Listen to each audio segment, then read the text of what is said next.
salaamaaleykum suñuy mbokk internetu Rio Plus ñu ngi leen di jaajëfal bu baax kenn ku si ne sa tur ak sa sant tey nag ñu ngi fi nga xam ne mooy CDFA nar a am conférence bu rëy Sadikil wal Ixlaas ñoom ñoo ko organisé ñu daal di dugg rek jéem a xool kenn si membre yi mu daal di ñuy wax initiative bi nan nañu defee ba réussir li nga xam ne mooy conférence bu mag bi. ànd seeg Lamine sama caméraman Lamine ñu daal di dugg rek xool gars yi ni ñu toogee xool conférencier bi xool membre daare bi rek ñu daal di leen ñi laaj seen initiative si li nga xam ne mooy seen conférence bi ñu organiser ren. kon daal ci gàttal daal ñu ngi delloowaat micro bi am na ku ma dégg léegi nag ñeme ko wax sa kaw naan ñaanal ma am ñaari jabar ma ne ko yow bu ma la ko takkalee timis comme daf ma koy wax toujours dama bëgg mu bokk ci palmarèsam ma ne ko dinaa ko takk timis tas ko gee ndax ñu wax ne sax mos nga am ñaari jabar waaja ba mu bëggee takk soxna xamul lu mu koy waxee mu toog bugg a neexee jabar ji ne ko démb maa ngi la gis ci gént yaa ngi naaw ca kaw sol yu weex daal maa ngi koy neexal xam nga démb gént gis kuy naaw dafa baax yaa ngi aju sa kaw di waxtaan jabar na ko waaw mu wax ba sàggi ne ko ci biir gént gi sax maa ngi gént sax wutal la wujj dafa ñëw aha guddi jot rek jabar ñoo daan def karaat bu guddee mu daan defi feemam yi jigéen di sol mu sol ko waaye bii mu sol kimono ba mu daan sol waa ji tëdd ak soxna si na ko ndi yaay loo géntoon mu ne ko dama la gént ngay naaw ci jaww ji gént tam ci biir sax ma wutal la wujj waaye ci gént gi tam falaat ko fase sëñ Ahmed Tidiane ñaan jërëjëf maa ngi yóbbante ci yow Omar Cissé di ko ñaanal yàlla wax naa ko ba nga laata ñëw ndax li ma la wax ba nga laata ñëw yow ak maire mënu ma ko waxal personne modèle rek dafa yomb dafa jot lépp te kii di sama loxo ndey joor di Jibi Gueye bokk forum civil moo ne ma Daouda dañu war innover ma ne ko lan la ñu innover mu ne ma nañuy jël personne modèle chaque année ñu jël kenn Rufisque koo xam ne def katu lu baax ma ne ko kan nga xalaat wallahi alazim tànn ma ko parce que ñàkk kañaan tam dafa war a am bu ma bàyyee noonu mu defee ne maa ko tànn parce que kii sama xarit la nee naa la jox na ma billet Maroc ñaari yoon comme ni ma ko maire yi di joxe Jibi Gueye moo ne ma Cheikh Ahmed Tidiane Niane de man xalaat naa ko ma ne ko woo nga nag naar ci guuxum meew kooku dinaa ci nangu nii laa ko tontu fa tabarakallahu ñu rafetlu ko parce que ku baax neel ku baax Mariam Sy maa leen di nuyu baax si kontaan naa ci seen teewaay ñii ki jur seen yaay ak sama yaay ñoo bokk ndey ak baay Joana Sall la ak Bitu Loxo Sall Joana jur Bintu mu jur leen Bitoy ma jur maa ngi leen nuyu baax jërëjëf yal na yàlla taxawal liggéey bi moom dafa yor loo xam ne mooy yóbbu xale yi ñuy jàngi Canada ak France ak yépp nekk fee ci cité yàlla na ko yàlla fay Adja ni Combaan kontaan naa bu baax a baax Mbeng soxna lay dem États-Unis war a jaar Maroc nga war a jaar Maroc ñu rawantee ñetti fan nga woo ma téléphone dama Daouda sama réservation ngi nii boo demee hôtel bi may dal na nga fa dal ma war fa def 3 jours te moo fa doon teg def 1 semaine fa tabarakallahu noonu ko koy fayee ñii dem Maroc xam nañu Barcelone Cheikh Ahmed Tidiane naam xam na hôtel Barcelone fa tabarakallahu duñ bàyyi nga puus sa wëlis boo gaayee rek ñu ñëw loolu teraanga ya goo ma defal ba moo koy defal kenn fekkewu ak yeneen nekk yeneen ak yeneen su ko defee ñu ngi lay bëggee ci loolu yàlla na yàlla fay samay xarit maa leen di ñaanal yàlla na yàlla fay leen docteur jërëjëf Abou Gueye docteur Amadou kontaan naa ci yéen mënuma lu dul di leen ñaanal kon nag ñu ngi jox docteur Ibrahima Boubacar Yaay gaucher moom moo tijji lii daayira bi daayiraam la ci la bokk ba ñuy commencé lii du tey ñaan yàlla yàggal ko fi Hadji Maguette Yaay yooyu itam ñu ngi lay sant bu baax Hadji Asbel jaxat encore une fois kon maa ngi jox docteur mu tijjil docteur peut-être pour 30 minutes bu ñu paree woo ñi nga xam ne mooy président association diabétique yi jox leen li ñu leen di joxe vélo bi nga xam ne sama oto bi nga xam ne moom la ma sama doom jooju ñaan incha allah bu ñu paree def ñaan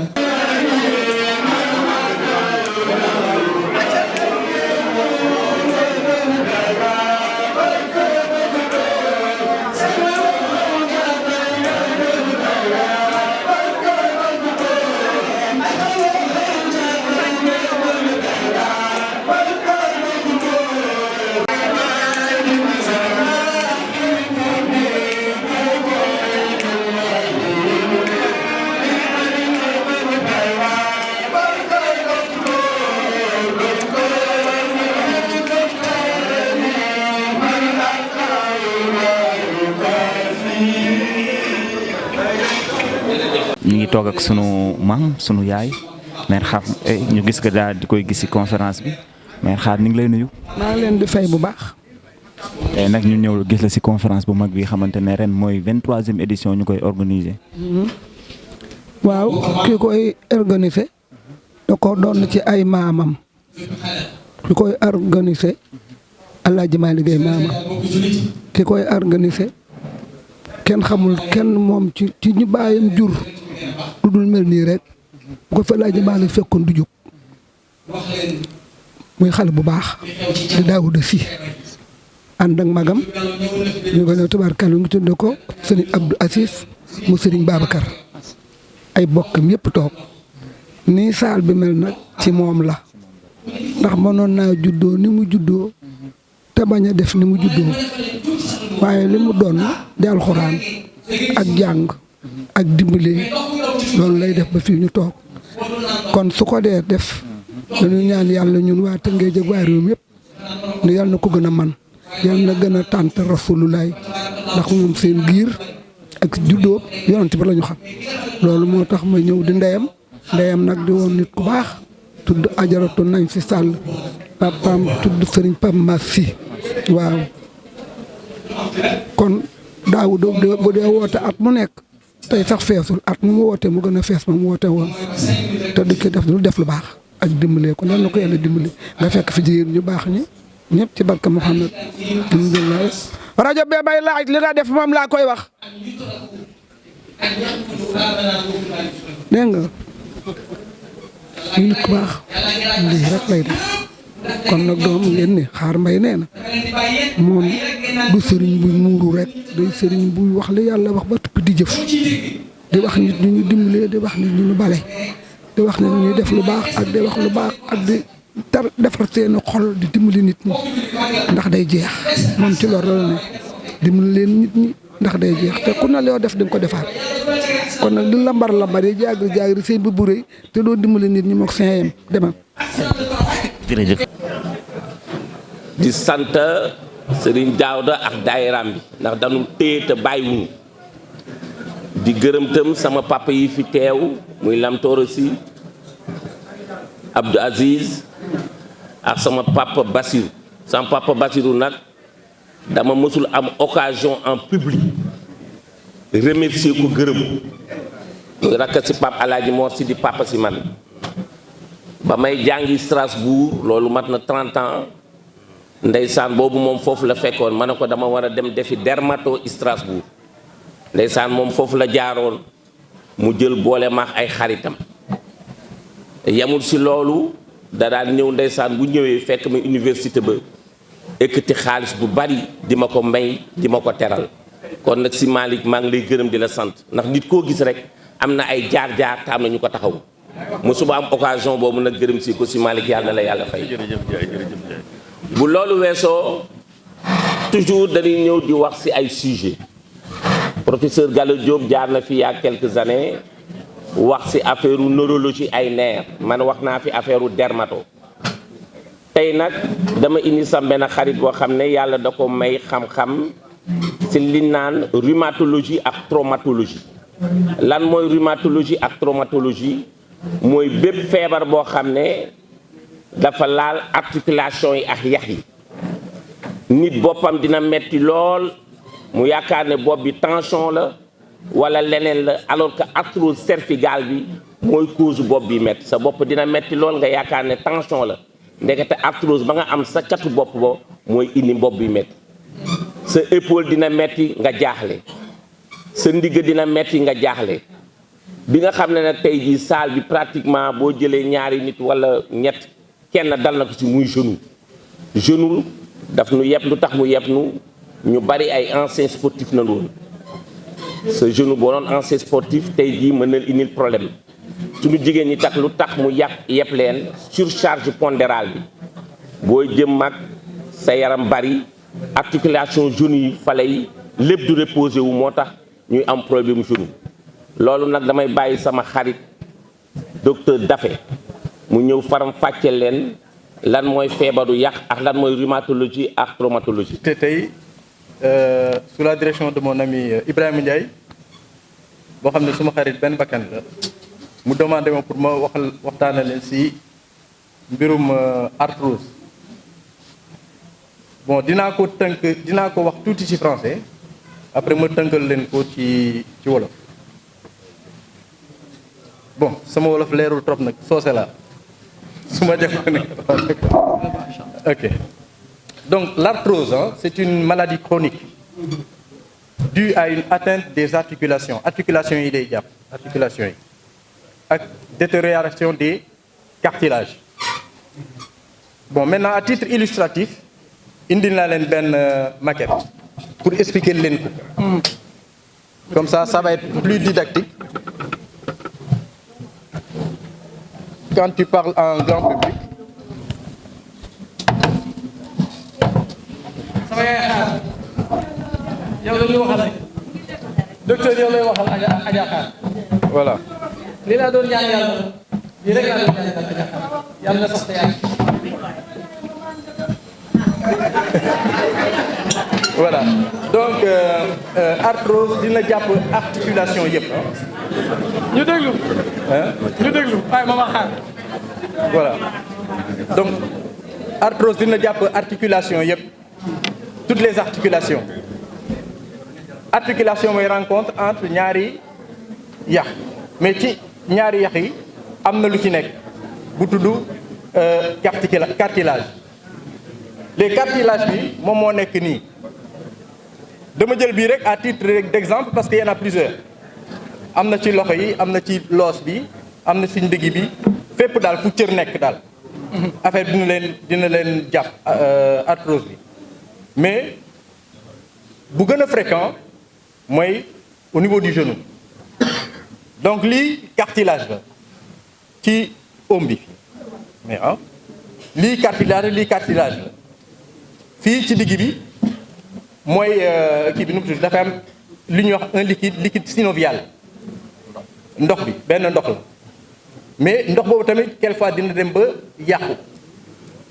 day dem di yàqu parce que dafa am benn élément boo xam ne moo nekk ci biir bu tudd acide hyaluronique. Bon acide hyaluronique boobu nag dina dem ba jeex genou bi commencé di enfler mooy néew yi genou bi di néew yi. D'accord donc acide hyaluronique boobu après si traitement bi dinaa leen ko wax plus tard d'accord donc ci genou articulation mais il y a plusieurs stades dafa am stade yu bëre am na stade de début pour l'arthrose c'est pas très méchant douleur yu ndaw la moo lay dal souvent inconfort loolu du dara c'est pas méchant mën nga dem consultation yu ci xoolal la ko léegi ma expliquer leen tuuti si les signes yi c'est les douleurs principales au niveau du genou mais ce n'est pas le seul signe du signe boobu rek quoi mais c'est un signe d'appel d'accord il y a un manque de souplesse du genou mooy genou bi du am doo ko mën a tàllal ak épisode nag inflammatoire yi ñuy wax poussée épisode inflammatoire poussé yooyu nag moom mooy indi crise yi nag quoi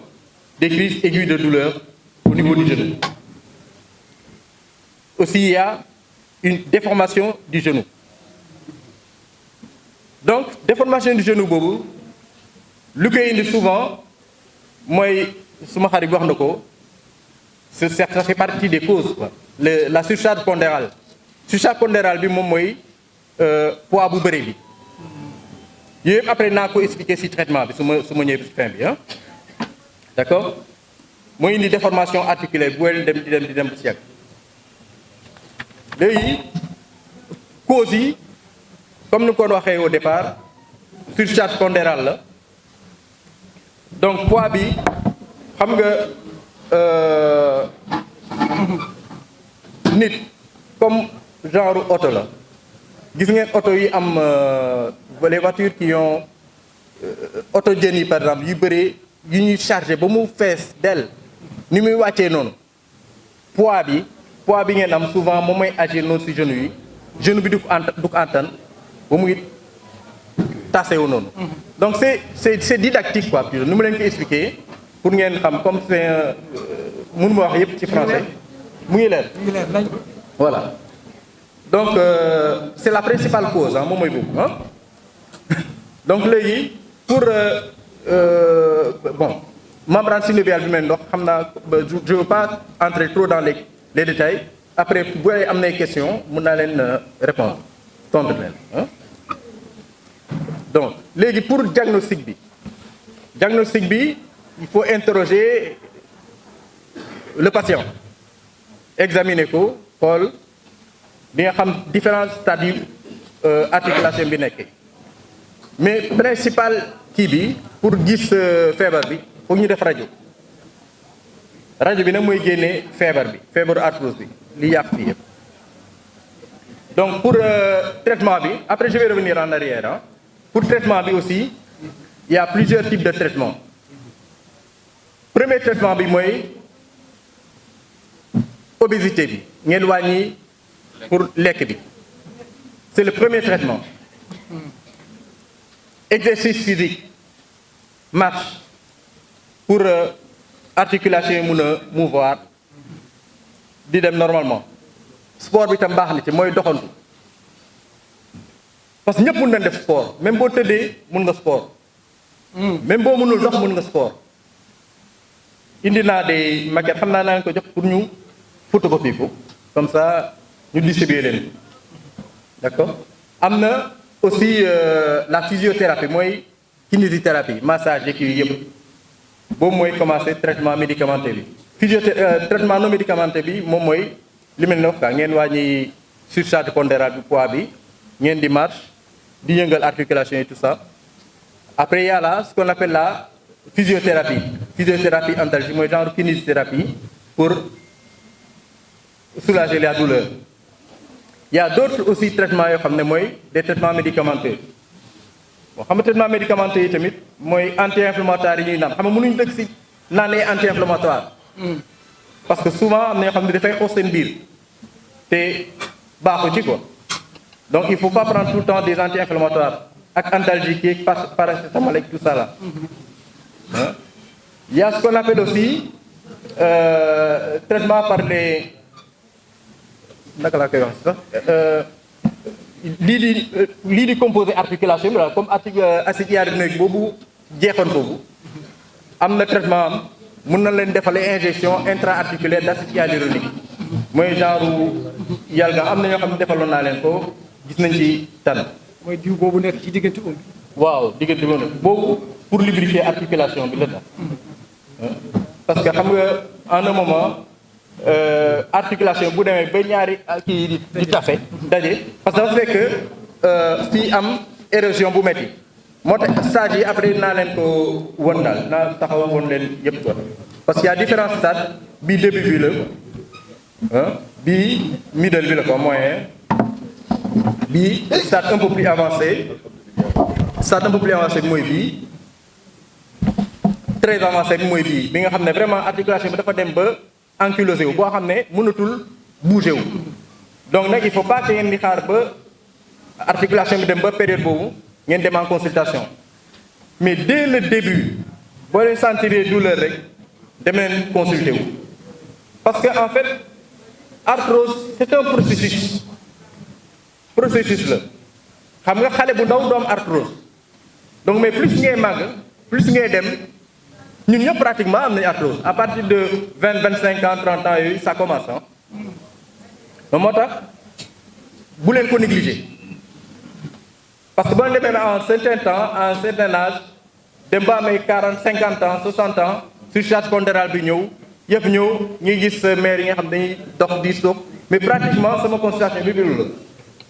les gens viennent ak seen kànnak yi yëpp te loolu waruloon egg stade boobu parce que xam nga Sénégal boo amul yaram surtout les femmes dañ ne kii sëyam neexul il vaut mieux sa sëy bañ neex visiblement nii que ngay feebar avec une surcharge pondérale parce que koo gis mu am yaram ñu ne ah kii de këram neex na alors que c'est pas ça c'est feebar kese la yaram feebar kese la donc moo tax ma leen di wax pour le traitement ñu wàññi poids bi la parce que sur la contraire moom vraiment c'est pas bon. nal fu noonu sëriñ bi yàlla na yàlla yàggal sa taxawaay waaye kii di ñëw nii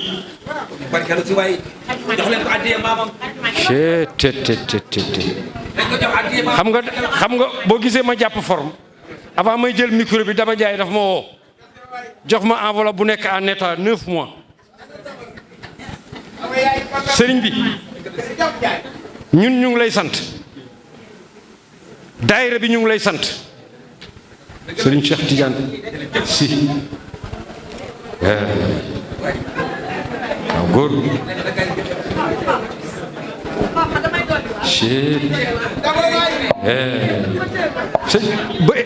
ba et demi nag ñu ngi ci tàkkusaan sëñ bi dégg jërëjëf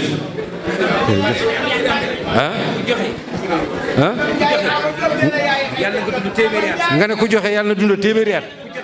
ku joxewul it yàlla nga dunda téeméeri at yàlla na yàlla nangu li may wax rek Cheikh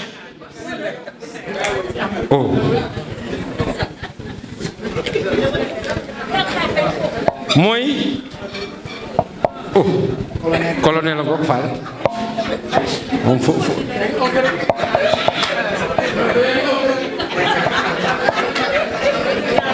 sëñ Cheikh ñu ngi ci tàkkusaan ñu ngi ci tàkkusaan de jërëjëf Ndiaye ci tàkkusaan lañ ne nii de li may daaneele rek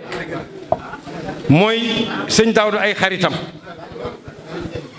bërki démb pap noonu ngay def di ma invité sa kër ma lekk ba pare nga jox ma 100 000 wala 50 000 yow ñeme naa la sama doom nga maa ngi lay seedeel ne sa groupe bii noonu la ñu mel ak man ba bërki démb maa ngi nettali Abou Gueye Adrame Jong fekke ma sama kër damay jébbalu ci yow damay quitté sëñ Daawda parce que man transhumant dama defoon ni ci politique la am ndeke am na entre nous moom bi muy transhumé bërki démb Ada daf ma convoqué këram sëriñ ma ñëw mu yëkkati parfum bu mbir mi xew fii waaye mbir mi xew fii dañoo am góor gu ñuy wax Cheikh El Hadj Abdoulaye Sy Dabakh yal na yàlla yokk ko dafa jëloon daayira bi teg ko ci loxo Serigne Daouda Sy boole kook doomam ju ñuy wax Habib donte la ñoom ñaar ñëpp moo leen jur waaye la mu leen waxoon ñoom ñu nga ca loola moo di fexe leen ba góorgóorlu lu ngeen am ngeen seet néew ji doole ji ngeen dimbali leen loola nag bu fekkee ne mi ngi am ba tey ñu nekk ci 20 at ak lu topp mënuñ lu dul sant ko yàlla te yëf yi du loolu rek tey gis nga ci biir salle bi ay docteur a ngi fi ñëpp a ngi fi boo wàññee lu mu bu gàtt fukki docteur ñu ngi fi te ku nekk war nga joxe sa xam-xam ndax bëgg nañ bu ñu fi jóge ku nekk nga am loo yóbbaale loolu nag bu fekkee ne daayira bi As-Siddiq wal Ikhlaas ñu ngi ciy taxaw ci ndigalu kilifa yi ku mel ne Hadj Babacar Thiombane ku mel ne Adja Kolle Sène ñoom Daouda Ndoye ak njaboot gi yëpp mënuñ lu dul sant leen ci vraiment di ñaan yàlla aussi yàlla na leen yàlla dolli ku dugg ci salle bi gis ne fii kenn xaju fi kenn amul foo toog kilifa yi dëkk beeg maire yeeg député yeeg ñoom ñëpp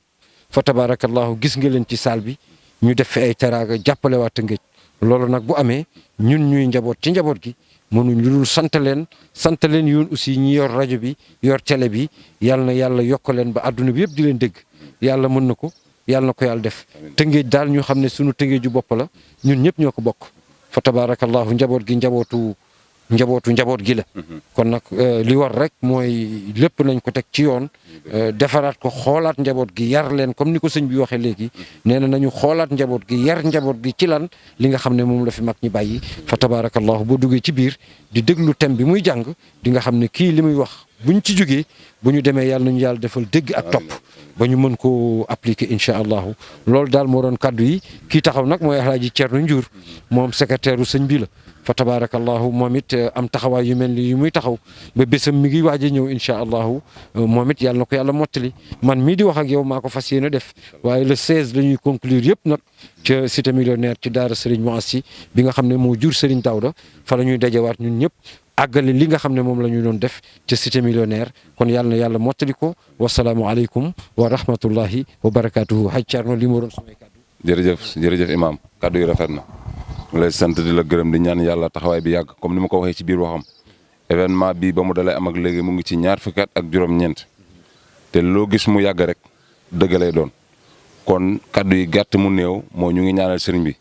ñaanal ko yàlla lépp loo xam ne mën na ko ren bu déwénee yàlla mën lu ko ci Malick yàlla taxawu ko yàlla sàmm ko yàlla aar ko yàlla aar daara ji yàlla aar njaboot gi bi jaay nabe naa Muhammad wa alimi suud kii nag moom mooy suma lépp mooy suma sëriñ mooy sama wasila mooy sama xarit mooy sama lépp comme ni ma ko waxee le 17 incha allah rabbi si la ñuy def clôture bi si Daara Salaam yàlla nañ si yàlla yóbbu ak jàmm di gërëm télé bi di leen ñaanal yàlla na ko yàlla yokk jërëjëf. xaadim rasulullah ci si biir wajal defal yow yàlla lisaani sama laaj bi waxal bi ak sama xol zaakira ke ma ànd na tudd yàlla maa lay ñaan xol bi lépp lu mu tudd rek balaa muy génn ko na jóge na jóge foofu wajal lisaani wa qalbi zaakiray kaman inda al-mamaati ma'al iimaani yàlla nga ma ko may man Xaadimu Rasuul ba bu ma nekkul moo te ji jël sama ruux yàlla nga ma ko may te boo ma ko mayee itam bu may faatu man yàlla maa ngi lay ñaan man Xaadimu Rasuul yàlla na ànd ak ngëm. ani bëgg Sëriñ Tuuba Cheikh Ahmadou Bamba Xaadimu Rasuul laay bàyyi Sëriñ Saliou Mbacké bàyyi Cheikh Abdoulaye daal borom bel bàyyi Sëriñ Soyibu rahiman wa jaal Sëriñ Mbacké nekk yaay ndama daaro man di man Cheikh Anta Mbacké borom Daaru Salaam Gaawaan sagu man Cheikh Ibra Fall doomi Mam Jaara ku sopp Serigne Touba jógal taxaw yel bu tàggoo ki bàkkaar ñi màggal baayu Serigne Saliou neena sabam neena wajal lisaani wa qalbi zakiray kaman indal mamati ma'al imani yallahu sabit yaqiniya في قلبي بلا وجل خطأ غبا لياك لك يا الله ولجعل الموت راحات ومبرقة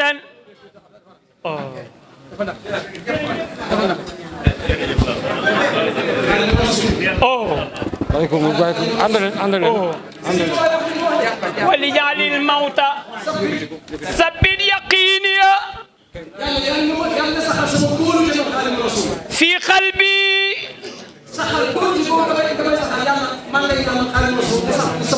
بلا وجل قد أحب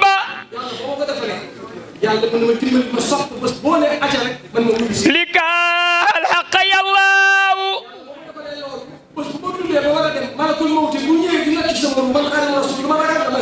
ولجعل الموت راحات ومفرحة من كل شر وكرب لاقى يا الله jërëjëf si Malick yal na yàlla guddal sa fan ci barke yonent bi bu nu ñëwoon ba dem te yëkkati wuñu lii sunu xol du sedd yow yonent bi rek nga nu jàppe wallahi lazim jërëjëf sunu yaay xar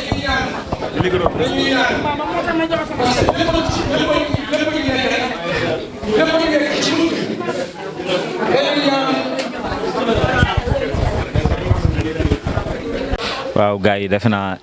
ànd nañ ak yéen si biir conférence gis nañ conférencier bi waxtaan na nag quelques membres si daara bi tey nag ñu ngi woon fi nga xam ne mooy Sénafa ñoom Sidi Xil wax Ixlaas c'est na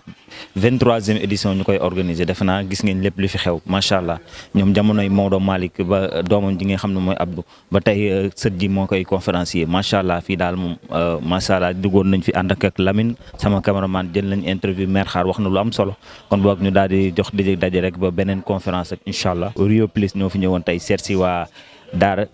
Sidi Xil wax Ixlaas macha allah waxtaan nañu am solo. lépp lu ñu fi ñaan rek yàlla na ko yàlla nangu du ko nangoo tamit yàlla nañu yàlla may topp ak jëfe amin jërëjëf